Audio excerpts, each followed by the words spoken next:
It's 7 p.m. Friday. Jordans are 250. I ain't got no money and no money ain't got me. I'm about to show my empty pockets. These companies hate that I'm poor. I feel the need to cry every time I go into a sneaker store. Prices of sneakers are making me cringe because everything seems to be going up and up in this economy and the inflation has now finally hit sneakers and I'm sad about it. It's really paradoxical. It seems like nobody's buying sneakers yet the company's increasing the prices. What is the middle ground here, guys? What's the expected motive? Sneaker sales have been on a general downward trend in 2024, hence why 2025 is the year of the re-release. They got so many grails coming back because they know their pockets are hurting just like yours and mine. Just look at where we are right now. Jordans don't sell out in minutes. You got Yeezys sitting in the outlets and other brands are starting to take over. It seems like the companies want more and we are getting less, and that's what's creating this huge profit gap right now in their pockets. And obviously most of these guys did not take any economics classes because it seems like they just keep increasing the prices of sneakers in response to this.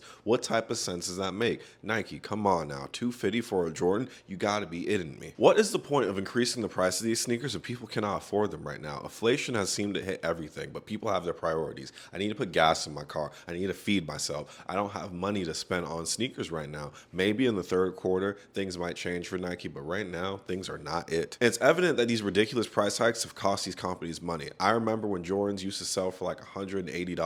Nike Airforce used to sell for $80. Now their price hikes have caused companies to lose prices in their stock. The stock price of Nike is down by 20%. The Air Force One is $115. The Jordan 1 is $250. Like, come on, bro. I just like the good old times, bro. Why are sneakers so expensive? It's like you're paying a utility bill just to cop a pair of kicks at retail price, not to even mention the resale price. You gotta multiply that by 4. You're paying $1,000 for some kicks, dog. It's not it. It's insane nowadays, bro. When you have fast fashion companies like Shein and Temu, you got the TikTok shop selling sneakers for the low, it's an obvious decision for most people, guys. You're either gonna keep the sneakers that you have or spend a bunch of money on things that you don't really need. And most people don't have the luxury to make dumb decisions. And this lag in sales has had a clear backlash on these companies, bro. When sneakers sit on the apps, they're viewed as bricks. Bricks are undesirable by everybody. So these sneakers eventually sit under retail in the outlets. The resellers can't sell them, and then their pockets are getting cut as well. So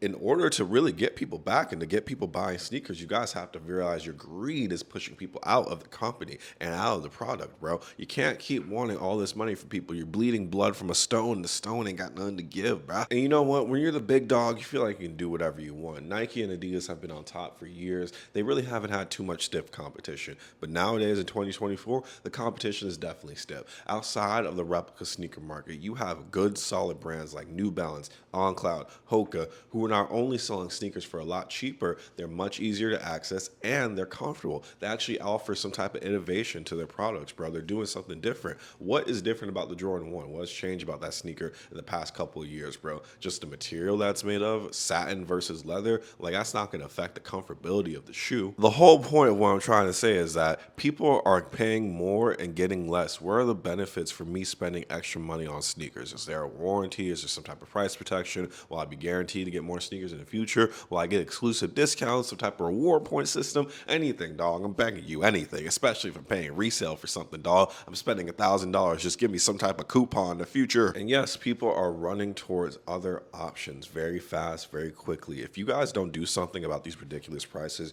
you're going to see that New Balance is going to take your #1 spot. The sale of New Balances have increased so much. They are a general, affordable shoe. They used to be viewed as the old man brick sneaker, but they have changed their perception. They are a nice third-party option. Sometimes people need third-party, non-hype sneakers to allow them to get into the brand. And New Balance could be the it brand by the end of 2030, and it could take over Nike's spot at the top.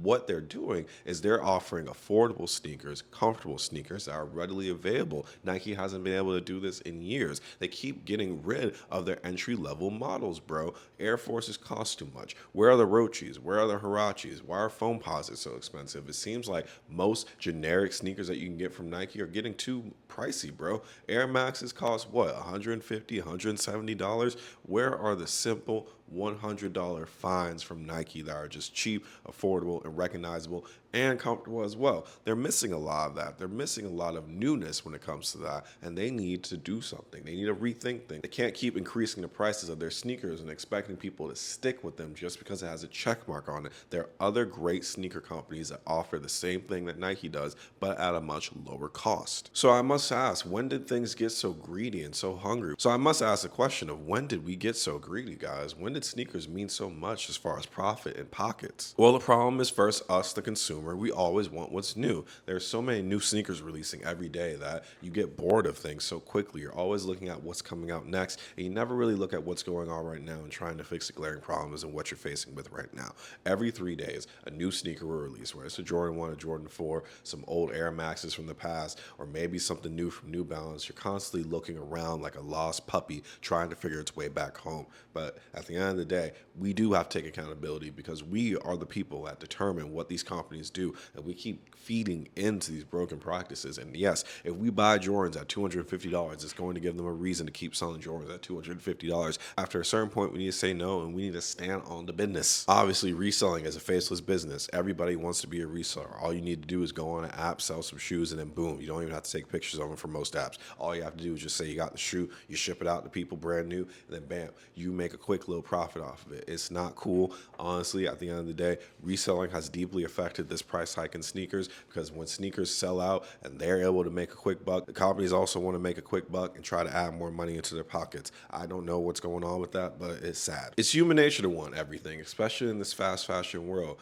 We want everything. Hype controls our mind. Being able to wear something new and get validated also controls our decision-making process. People oftentimes fall in love with their perception of something rather than what it truly is. What do I mean by that? People oftentimes fall in love with the hype and what they think is going to happen with a sneaker rather than its true fashion purposes, how it actually looks and what it can do for you. Many people are so focused on what's going to happen in the future instead of focusing on what's happening right now. Hence why you got so many people that don't even wear the sneakers. So what is the compromise between the customers and the companies? All you need to do is just listen to us. And Nike is clearly doing that. 2025, they got shattered backboards, they got Wu-Tangs, they got every single Grail sneaker that you could possibly think of dropping in that year, because they understand that in order to rebuild customer loyalty, they have to get the wax out of their ears and start listening to what people want. You also need to release affordable and comfortable sneakers that give people a reason to want to go in the stores, to want to buy sneakers. Give me a BOGO, maybe buy two, get one free. Give me some more sales, do something. But at the end of the day, if you don't start making sneakers more affordable for the general public, because not everybody's a sneakerhead,